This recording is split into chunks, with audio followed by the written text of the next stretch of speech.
I'm going to talk today about algebraic machine learning. So we will start with a little bit of algebra, but I promise it's going to be painless. Just introduce some basic concepts. I assume some people here know about it, others don't. So algebras and subdirect products. And then we are going to see algebraic machine learning and what is the mechanism of generalization in algebraic machine learning. And then we are going to see some results, practical and theoretical results. Then we will move on two of the main components of the AML pipeline, which is semantic embeddings and atomized semilattices. And finally, we'll mention a couple of properties that, as you will see, differ a lot from statistical learning systems. So an algebra, from the abstract point of view, is just a set, okay, and a number of functions. And the functions can take any number of inputs, and they have one output. So they take inputs in the set and an output to the set, okay? So it's very general. You can have functions like age here with 3 variables or 1 or whatever. So with such a general definition, almost everything fits the suit of an algebra. For example, we have here the algebra of the Rubik's Cube configurations. So the elements in the set are Rubik's Cube configurations, and the functions are rotations of the faces.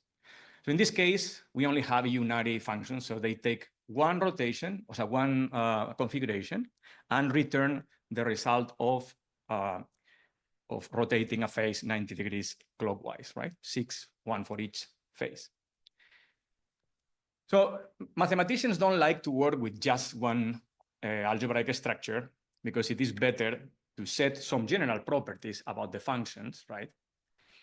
And then if you prove a theorem about what is called an equational class, just considering these properties, then that will apply to all the particular cases. So what normally happens is that you don't have the elements of the set and you don't have the function tables either, but you know that you have, for example, in this case, 2 operations, one binary, one unary operation here, and then you set your properties, and maybe you set some of the elements in the set. The elements that you fix in the set are known as constants. And then your formulas here that are called identities or axioms, they can talk about your functions, and they can also talk about some of the elements you fix, about your constants, okay? So in this case, this is a group that is going to be associative, and the properties here, there's 2 properties at the bottom, they talk about the neutral element. So this E is the neutral element. So another equational class is semilattices, and this is important for us because we do algebraic machine learning currently with semilattices, and the reason is that semilattices are simple, are easy for us to develop the mathematical methods. Is much easier for semilattices than for structures that have many functions. So semilattices are kind of minimalistic. They only have one operation that is binary, and the operation is associative, commutative, and idempotent. And idempotent means that if I operate x with x, so x plus x here is equal to x. Okay, so those are semilattices. So in general, we have our equational class, the formulas we want the properties we want our operations to satisfy. And then here on the right, we have the different models, which are particular sets with the function tables, okay? So the next thing we need to understand is what is the direct product. Many of you probably know what it is, but in this case, I have 2 models, A and B, that satisfy my identities. And then I can create another structure called M, that is the direct product. What I'm going to do is to create as many elements as pairs, one element from the structure A, another element from the structure B. And as you see, the functions operate here component-wise. So if I have a binary function, it will apply on each of the components. And if I have a unary function here, inverse, it will apply on each of the components. So the functions work component-wise. So a lot more interesting than creating models by multiplying 2 models is to see if you can decompose a model into 2 kind of independent models. And this is interesting because if the model is talking about something that has different aspects, you can separate the 2 different aspects. Let's say you're talking about objects, and you have this M that is a model of objects, and you want to separate it into, for example, colors and textures. But the thing is that normally this cannot be done. The normal thing is that you cannot separate a model as a product. That's not normally possible. And the same thing happens with data. Usually, data do not have completely separated aspects. It has approximately separated aspects, but not fully separated aspects. So instead, what algebra offers is something called the subdirect product. And the subdirect product works exactly the same than the product, okay? It's a subset of the product, only that it allows to have some of the elements missing here, okay? So we have some holes here, some missing elements. And the rules are simple. We should have at least one element in each row and at least one element in each column.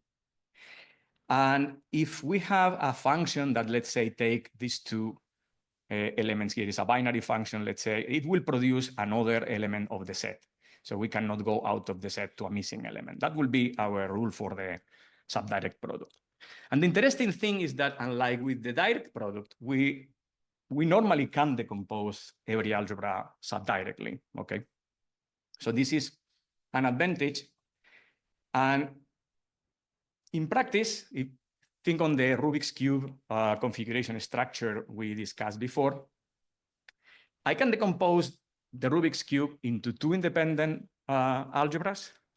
One is an algebra that only deals with corners of the cube, and the other is only dealing with the edges of the cube. And you see, the same functions that rotate the faces also operate on each of these algebras, on these component algebras A and B. And then we have here some missing elements. So what is missing here? Okay, those are three cube configurations that are impossible to reach for different reasons, okay? The first two configurations are impossible to reach by themselves. Even if you forget about edges, this corner configuration is impossible. And even if you forget about corners, this edge configuration is impossible. And this is because if you have 7 out of the 8 corners with orientation fixed, the 8th corner will have a fixed orientation. So you cannot choose any orientation for the 8th corner. And similar thing happens for the edges, okay? But it's more interesting, this latest cube configuration, because the corners are fine and the edges are also fine, but the combination of edges and corners is impossible, right? So here is a candidate for a missing element here. You can have your corners, whatever corner, you can have your edges, but there are some combinations, some combinations of edges, some pairs of edges and corners that are just not allowed. They will be out of the subdirect product. So in a nutshell, we took our algebra of Rubik's Cube configurations and we decompose it into two approximately independent components, the corners and the edges, okay? And it's even more interesting because you don't really have the cubes in first, you really have just labels, okay? So you have labels in this set, and you have the functions that map labels to labels. And from that, we would start discovering the corners and the edges. So this subdirect decomposition can be an engine of discovery. I wanted to add some examples from particle physics, but it was too complicated. But there are algebraic transformations that you decompose them into fundamental building blocks, you get elementary particles. So that's something that has been used, I said, successfully in the past to discover new things. Okay, I will mention one theorem that says that every structure of a variety, so every structure that satisfies our axioms, it will be possible to decompose it subdirectly as a subdirect product of some irreducible components. And particularly for semilattices, okay, every semilattice that has more than 3 elements can always be decomposed into subdirectly reducible, so into smaller components. And that's going to be very important for us because we are going to be breaking apart semilattices into components to discover things about data, etc. So finally, this is the pipeline of AML. We have data, we have the goal of the task, we have things we know about the task, whatever, and we have to encode it into axioms of an algebra. And then we are going to produce models. This diamond-shaped thing is a model, okay?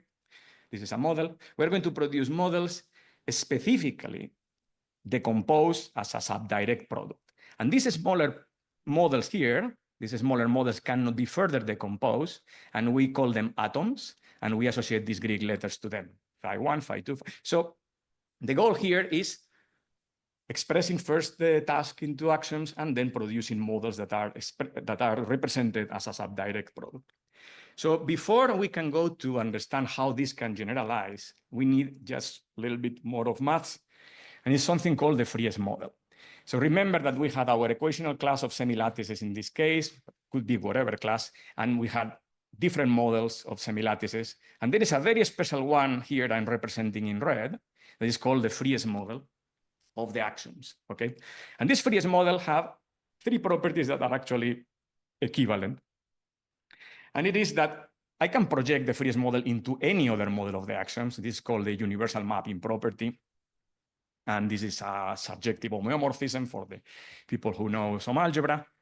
But the interesting thing here is that if I can say something basic about the Friese model without using negation, if I can say something called an atomic sentence, something very simple without using negation about the Friese model, that thing will be true on every model of the axioms. So if something that is true here without using negation, everything I said is going to be true in every model. And another thing is that if something is true in the Friese model, it can be proven from the axioms. And this has to do with something called Gödel's completeness theorem. And for us, especially because we work mostly with semilattices, but for many other equational classes, this will always be possible to prove whatever is true in the Friese model can be proven from the axioms, okay? So what we do in algebraic machine learning is not to decompose any model, but we want to decompose particularly the Friese model. So we can think on the Friese model as deduction from the axioms, right? This is a decomposition of the deduction model, okay, into a subdirect decomposition, right? So generalization here is achieved by simply selecting some of the atoms of the Friese model. And there are two things we need to take into account. The first thing is that any subset of these atoms, any subset, will satisfy the axioms that do not use negation. So they will satisfy the positive axioms. Any subset, this one, all satisfy the axioms. But not all the subsets satisfy the axioms that need negation. So the negative axioms are satisfied by some of the subsets. So if you select one subset that satisfies the negative axioms, like this one here, chances are that you're going to find a generalizing model. There are other nuances, but it's mostly this generalizes. And I said selection and not search for two reasons. First, because they are plentiful. There always exist. There are many models like this that will generalize. And another thing is it's easy to find them. It's not like you have to do a very deep search. The only thing you need to do is something that is proportional to the number of atoms and the number of axioms that use negation. So you can very easily produce many models that generalize. The difficulty lies on actually discovering the atoms here, discovering these subdirectly reducible components. That is what is difficult to do. But finding generalizing subsets is not that hard. So what can we do with this simple recipe? Well, first, pattern recognition and classification from data, learning from a problem description without data, learning from a problem description plus data, and doing regression. All of it can be done with this recipe. So for example, for classification problems, we use image datasets. So here you see multiple image datasets, famous like NIST or Fashion NIST. And here there are some medical image datasets from CT scans or radiography, some images of microscopy, etc. And then we also tried on CIFAR. CIFAR is a dataset. It's difficult because it has objects like cars, frogs, things like in many different orientations with different colors. So it is hard, but it's important from an historical perspective because, well, when the deep learning revolution started, this was the challenge dataset, the CIFAR. No? When the things started to work in CIFAR, that's what the deep learning revolution started. And NIST was also very important for many years. It was the engine for development of neural networks. So what we see here is we are reporting here 4 rows, as you see. The 2 first rows are for algebraic models, for AML, and the 2 bottom rows for multi-layer perceptrons. And we are comparing with multi-layer perceptrons first because what we are showing here is how algebras do in classification problems. So the embeddings here are not specific for images. So if you try a multi-layer perceptron with images, the multi-layer perceptron doesn't have any prior knowledge towards any bias towards images. It doesn't even know what is the relative position of the pixels. So same thing happened for the algebra here. This is like a general purpose classification algorithms. So what we do, and this is a little bit unfair against the algebras, we provided the validation and the training set to the multi-layer perceptrons and only the training set to the algebras. And the reason why we provided the validation data set to the MLPs is that we have to choose the architecture. And there are many possible architectures, many possible hyperparameters.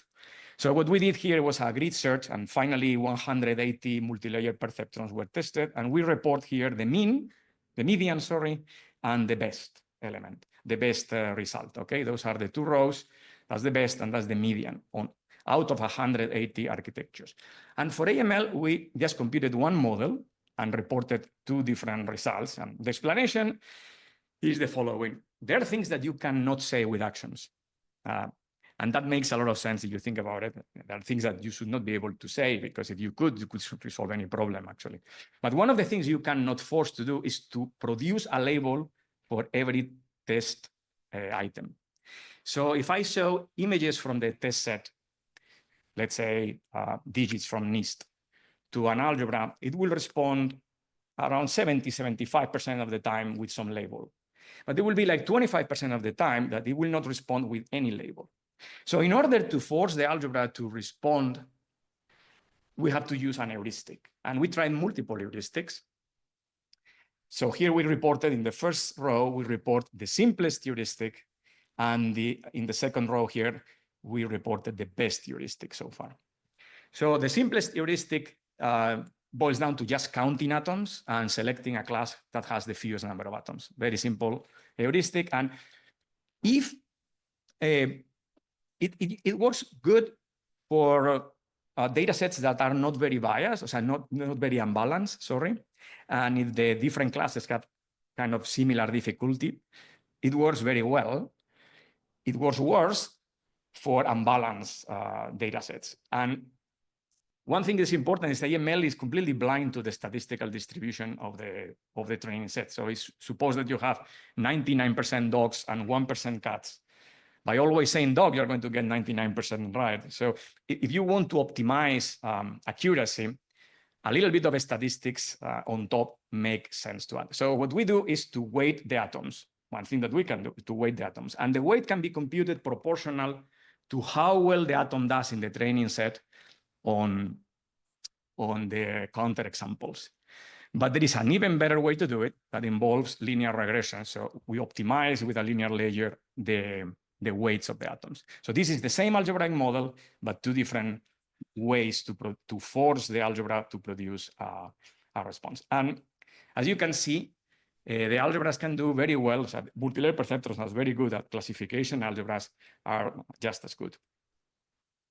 But even more interesting is that if we don't have data, just with the problem description, we can apply algebraic machine learning and actually resolve these kind of problems like finding an exit from a maze, positioning queens in a way that do not attack each other, or resolving Sudokus. Here there is no data. The axioms just talk about the rules of the game, okay? And the same recipe that works for images will also work for these kind of problems.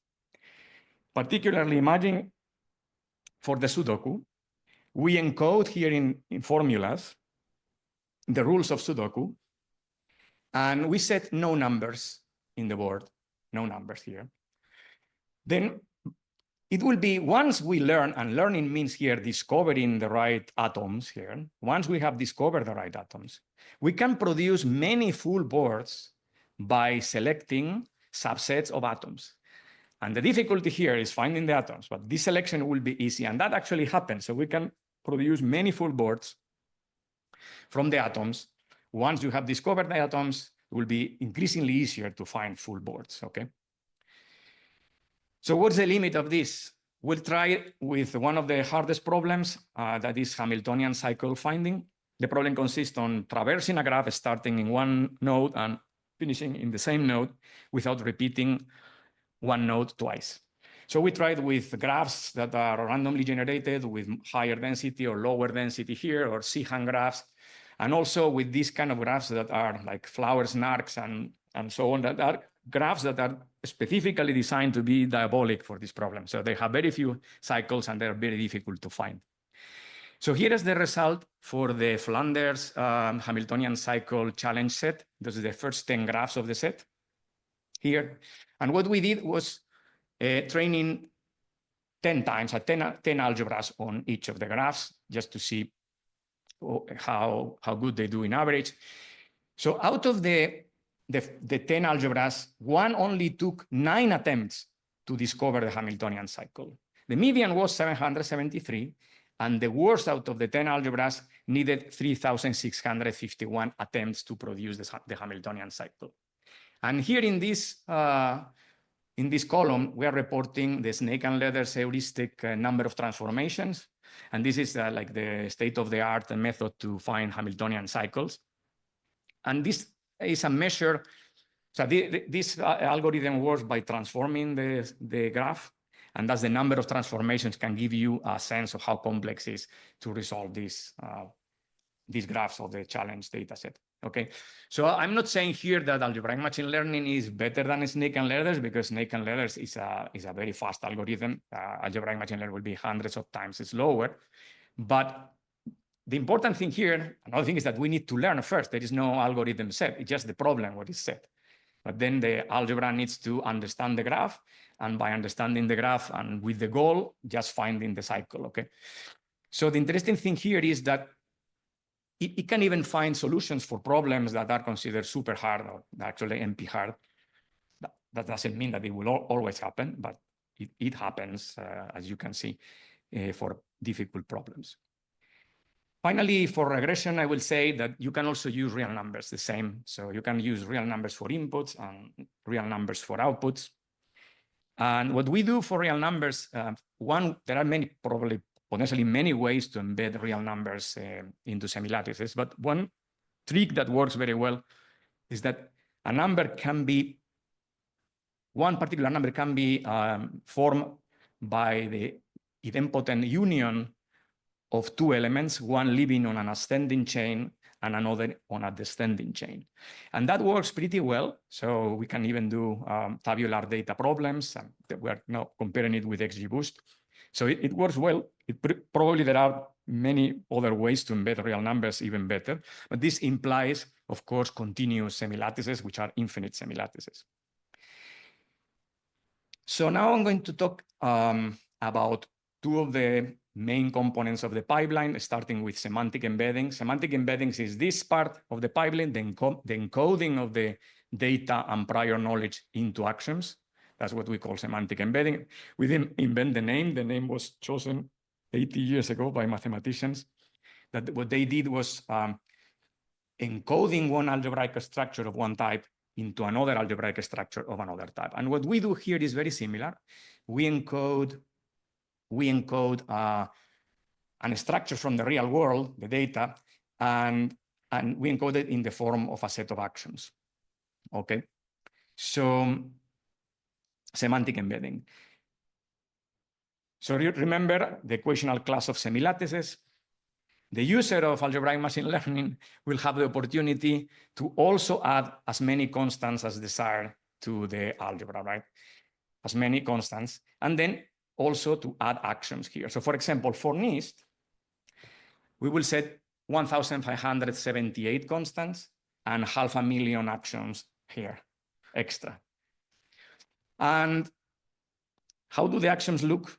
Well, NIST is very nice because it's discrete. It's the only data set there that is discrete, black and white. And you can use the idempotent operator to represent the images, like here. This is just a concatenation. There is no knowledge on the relative position of the pixels. We just use one constant for white and another constant for black at each pixel. So 28 by 28 times 2 plus 10 labels, one per class. Okay, and that will be an action for supervised training of this particular example of a zero. Okay, so this operator here, lower than, it should be lower or equal, by the way, that's a mistake, but lower than that this actually comes from the idempotent operator, okay? So what it means is that if I take the image and I add the label as an idempotent summation of the label to the image, it will be absorbed here in the same term. So that's what it means. So this is how the actions look for NIST. Some of them are positive, some of them are negative. And this is for the semantic embedding of the Hamiltonian cycle problem. I'm not going to go in depth into this, but I just want to show you that we are defining here constants for the vertices, constants for the edges, constants for the absence of an edge, constants for a path, and some other constants that we need in order to explain the geometry of the graph, specifically here, and the goal of the problem that is explained into these actions here. And this is the same thing for Sudoku, but in a language called AML description language. So this is the input of algebraic machine learning currently. You can set your actions here, as many as you want to, using this scripting language. And if you want to read about semantic embeddings, you have this paper with many examples and even the atomizations, and it's very explained quite in depth. And I will tell you that doing semantic embeddings in semilattice is hard because you only have one syntactic device, that is the idempotent operator. But some of the ideas, some of the embeddings can be reused and the ideas can be recycled from problem to problem. So it's challenging, but it's, at the end, it can be done. So the second step of the pipeline is, well, I have, remember, these 500,000 atoms, 500,000 identities from NIST, okay? And I want to actually produce a model. So how do we do that? Okay, we do that by using something we call atomized semilattices. And atomized semilattices are representations of semilattices in the form of atoms already, okay? So the central theorem is this one about how to produce the freest model. So let me see, this M here, M represents a semilattice, okay? And what happened with this semilattice is that it does not satisfy X lower or equal than Y. This is one of the axioms that is not satisfied by our model. And what we want to do is to produce another model that is going to be given by this formula that satisfies X lower or equal than Y, but it also satisfies every atomic sentence that M satisfies. So basically, it's very similar to M. It's actually the freest semilattice that satisfies X lower or equal than Y and every positive atomic sentence of the semilattice. So for the ones that know a little bit of universal algebra, what we are doing here is actually computing the principal congruence, this principal congruence here in atomized form. So we have a semilattice in atomized form as input and a semilattice in atomized form as output. And every semilattice can be atomized. So there is no loss of generality. So in practice, for example, you have this semilattice here given. I'm going to show it to you a little bit bigger. This is a representation of a semilattice in atomized form. And it's basically a set of subsets. Each atom is here mapping to a subset of the constants. So this is a hypergraph representation of the semilattice. So semilattices can be represented with hypergraphs, and hypergraphs correspond to semilattices. So what we would do here is to start with this semilattice. In this case, the semilattice does not satisfy B lower or equal than A plus D, and we want the semilattice to satisfy that action. So we'll do these manipulations that involve creating atoms, destroying atoms, and at the end we have another representation, a semilattice represented atomized, that is here, this one here, that is going to be the freest semilattice, and is going to satisfy B lower or equal than A plus D, and also all the atomic sentences of M, okay? And this is another example to extract subalgebras. And just wanted to show you that we operate with semilattices in a symbolic manner. We don't need to traverse graphs or anything. So this is a very convenient tool to work with semilattices. So this theorem here, basically, the theorem says that the atoms we are using are the atoms of the subdirect decomposition we mentioned before. So they map one to one, okay? So this is the atomized representation of the semilattice is computed in this manner, correspond to subdirect decompositions of semilattices. So the main concepts on atomized semilattices you already know: atomization, full crossing, this operator to create the freest model. And the last one that I have to mention is that for atomized semilattices, the atoms get divided into two classes, redundant and non-redundant atoms. And the non-redundant atoms are important because they are a little corner of the space of atoms, and they act as generators of the space of atoms. So the thing is that there are a lot more redundant atoms, and in fact, we can even get rid of the redundant atoms. So with the non-redundant atoms, we can live perfectly happy and everything will work well.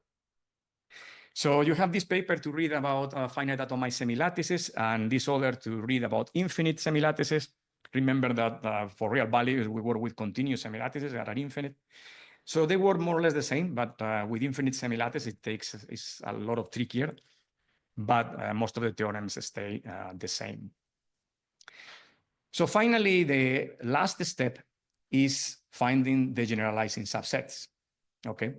And what we do, well, there are many considerations that we can have regarding how to find subsets, and we are going to actually put some paper this month in the archive about how to find these generalizing subsets. Regarding how to compute all of this in practice, we use an algorithm called sparse crossing, and the algorithm goes straight from the actions to the subsets without passing through this intermediate step. And what we do is to use an sparse version of the full crossing operator you have seen. So this algorithm has been there for a few years already. You can read about it in the introductory paper of Algebraic Machine Learning. And we are going to have another study about this algorithm out soon with many theorems and some improvements, etc. And I will show now just two theoretical results. The first theoretical result affects the problems like Sudoku or the Hamiltonian cycles. And it says that you can find the solutions not only in subsets of atoms, but actually in the non-redundant atoms. So you can find the solutions in the generators of your atom space. And that makes a lot easier and a lot more likely for the embedding to produce solutions. And you can, in order to do that, you have to do some tricks on the embedding, but it's something that once you understand how to do it, you can do it easily. And the second theorem applies to data-centric problems. So the theorem would say something like, if all the data can be explained by rules, okay, and that rule is, all the rules should be satisfied by every positive examples in this limit case, okay, then with enough training, the freest model of the data and the freest model of the rules become the same, okay? So this is this is something that happens actually even after very few training examples. So what happens is that you expect to discover some of the atoms of the rules very early on your training process. There will be many more atoms you are not going to discover, but remember that you only need a subset to start having generalizing models. So the result indicates that shows why we can start getting generalizing models when there are rules, and that happens early on in the training process, okay? And finally, two properties. One is that AML models do not overfit. And this is an image from the 2018 paper for NIST. And you see, overfitting for us exactly means here that if you keep training with the same data, the results on the test set will not degrade, okay? So you can start, normally what we do is to train until the error in the training set is 0. But we can continue training without fear of overfitting. And for these last 6 years, we haven't seen AML overfitting, okay? So overfitting may be a problem of statistical methods and may not affect other algebraic methods, okay? Certainly, it does not affect AML. The second property is that the models are kind of additive. So if you have two models of the actions, A and B, you can form another model of the actions by doing the union of the atoms of both models. And the advantage of this is that this property can be used to compute models in parallel faster. So here we have 1 algebra in blue, 5 algebras, 25 and 100 algebras. They are working with the same data in the same problem without communication. And what we do here is to do the union of the atoms of each of the algebras, okay, and then compute the accuracy, so the error, and you see that if you have 100 algebras working in parallel, your error drops much faster than if you only have one. Okay, so that can be used, may indicate that algebraic machine learning could scale very well. Okay. And finally, the last slide is for the team. So we have here Gonzalo, that you know already. He's the head of the lab here at the Champalimaud, and the team from Algebraic AI. We have today Antonio and Lars. And Antonio is helping us a lot with this preparation of the symposium. And David, that is also here from the Champalimaud. Okay, if you have questions.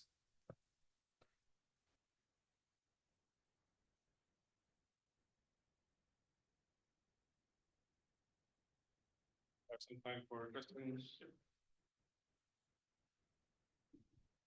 Thank you very much for the talk. I'm quite new to this field, so maybe my question is kind of very, I don't know, naive. But you mentioned about the heuristics, the way you build this model. What are the ingredients that you use to build an heuristic for this kind of models, and what are the drawbacks of that? I mentioned an heuristic to force the model do something that the algebras don't want to do. The algebras don't want to give you a label for each item. So if we train with NIST, it will give you a label for 75% of the examples. And then the others, the algebra doesn't know really. So if we want to force a response, we have to do something that is an heuristic, because the algebra will not produce a label for all the data items. So the heuristic is in order to force the algebra produce an answer, okay? And I say that we cannot do that via axioms. We have to do that with a trick, let's say. And those are the heuristic we tried. We tried many. One is super simple, it's just counting. Some others are more advanced, like having, like for example, computing cumulative distributions, computing conditional probabilities, computing the weights proportional to how well the atoms do in the counter examples. And the last heuristic is the best we have found so far. This may change tomorrow, but the best we found so far is doing linear regression. This is like a linear layer on top of the algebra. And that works very well. And it actually makes sense. Makes sense because the algebra is blind to the statistical distribution of the training. So that's what I said about the heuristics. The other is just, the other methods are based on finite atomized semilattices on the operator, and some tricks to go straight from the axioms to the subsets without computing, because the freest model is very, very large, and we don't need to compute the entire freest model. So there are no more heuristics. Questions? Oh, sorry. Thanks. Well, thanks very much. I just want to clarify a few things, and I'll have to read the papers or talk to you over coffee break. But you talk about algebras generally, but this is all about semilattices, right? Yes.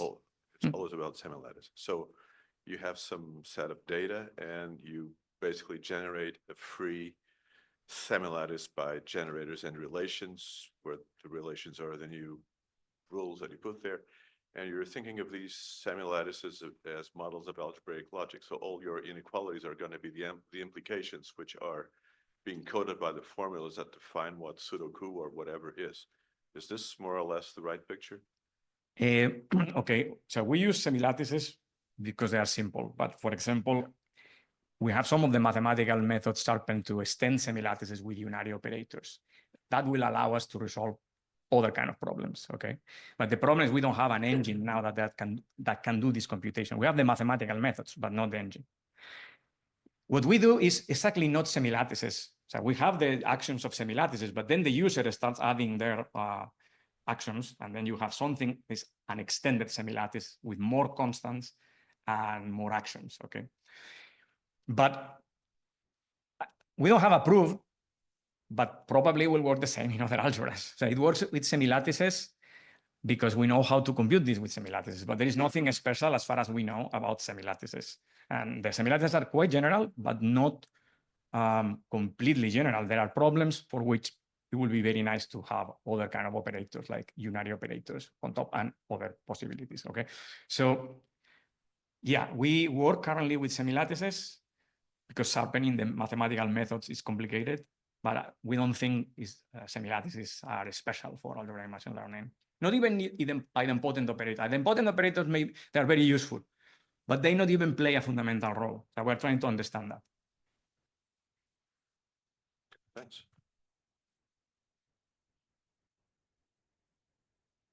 Thank you. So also, I don't understand the algebra, and I should probably read the papers. I just have a high-level question, and maybe there can be some high-level understanding established. If you take an NP-complete problem, like you were showing Hamiltonian cycles, etc., I'm wondering where is the magic, right? Like if I encode it as a SAT-solving problem, then I can really get into the exponential behavior of SAT solvers. Whereas you are beating, you have shown that you are beating some solvers for Hamiltonian cycles. So I'm wondering whether you can give me some sort of high-level reason why this works. We are not, I said specifically that we are not beating it because it's much faster, okay? So this is, what we try to do is to show that it can learn the feature. What the algebra is doing is to understand the geometry of your graph. If your graph has a geometry that can be understood, then it will find the cycle. And if it doesn't, it will not. So that's what happens, is that the algebra decomposes the graph in its fundamental subdirect decomposition, and that helps the algebra find the solution. That's how we think it works, okay? But it's kind of magic that, that the solution appears there, because they are very hard. If you try to do it by using a naive algorithm, you will never find the solution. But I'm pretty sure that the reason why it works is because those graphs have some symmetry, something inside that can be understood. Otherwise, it will not be possible. Even for a human, if you, so you don't need, for some simple graphs, you just look at the graph and can kind of do a Hamiltonian cycle without checking, because you understand the graph with your eyes. And that's what the algebra is doing. Some of the graphs can be understood, some others probably will not, and the algebra will never find the cycle. So that's what we think. We are not, we have here Lars that spent some time, I don't know what he's in, but he spent a lot of time trying to understand how it works. It's kind of a...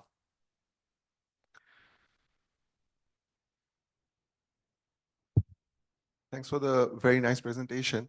Just you. a quick question about how do the finite and infinite dimensional cases relate to each other? Like what kind of new features do you see when you consider infinite semi-lattices? Features of finite semi-lattices? Features of machine learning.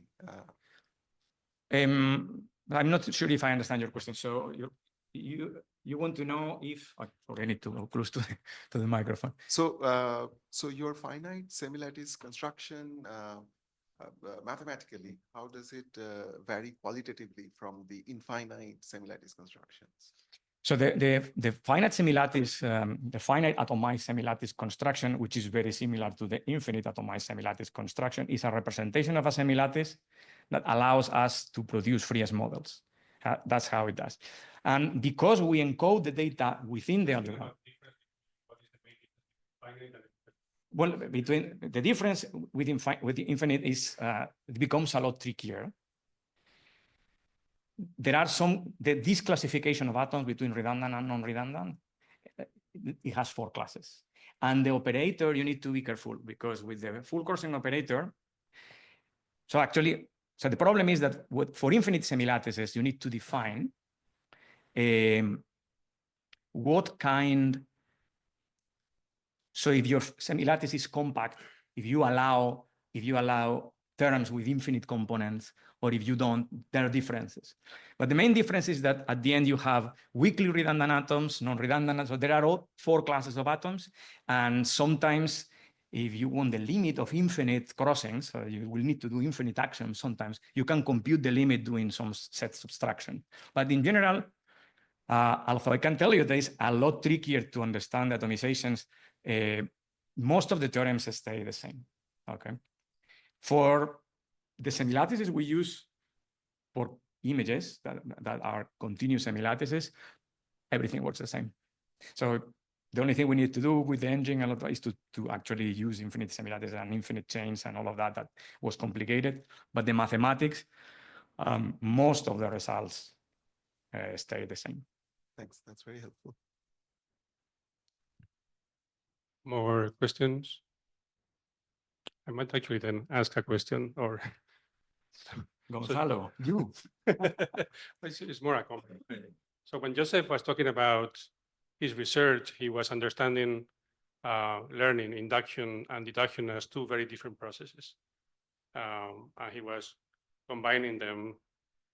Here, something funny is going on because you start from a deductive axiomatic system, and by having these atoms, you select a subset, and then you have a learning system, something that has learned. It generalizes. Yep. So you, in this setting at least, it seems that a weakened form of a deductive system is a learning system. Can you comment on why? I mean, can you give some insight on why this is happening? Well, we can.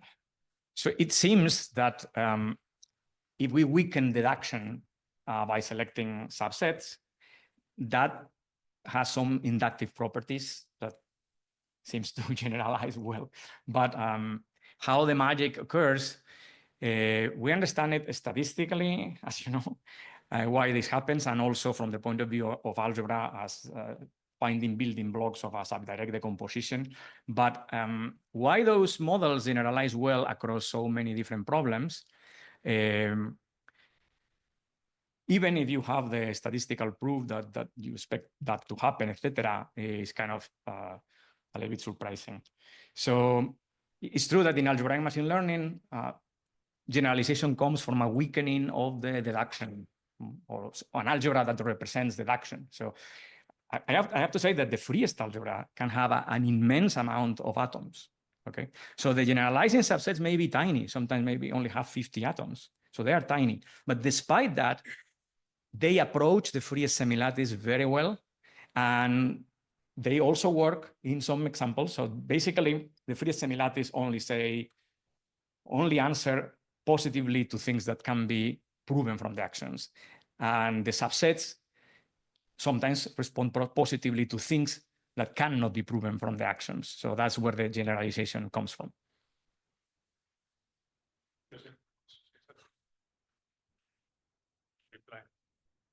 Long ago, when I was doing symbolic machine learning for my master's thesis, it's this inductive logic programming. The stuff that you are doing there is also traversing lattices of symbolic generalizations or specializations. So, but I don't still understand what you are exactly doing, so I cannot really comment on it. But like you in that particular symbolic setting, and also there are obviously semantic models of it, so some sort of minimal models or whatever. You are basically searching, and it can be combinatorial explosion there. I don't know, most general explanation that kind of fits your data. So I'm not like totally surprised by what you are saying, but I only on a high level. I still don't understand how. Yeah. Well, in that case, it is like in case of inductive logic programming, you do have some sort of underlying prolog style theorem to that. Thank you. Okay. First, we don't traverse the semilattice. We just operate symbolically this way. Second, we don't search for anything. We select. There are plenty of solutions always. So the generalizing subsets is an immense number of them. That's why we can find them. And probably the exact same thing happened with neural networks, that build infinite amount almost of configurations that will be generalizing. And the same happens in algebraic machine. It's a selection. What is hard is to find the atoms, okay? To discover the atoms. But I can tell you that although the full crossing operator explodes combinatorially, we can do a sparse version of the full crossing operator. I can prove that, so we have proven that you will always be able to find a model with fewer atoms than the number of axioms you have. So it's always possible. It will not explode. If your axioms are 1,000, you have models there that have fewer than 1,000 atoms that generalize, that they satisfy all the axioms, etc. So, and there is no traversing, important. We are not traversing anything. We are not searching for anything. We select.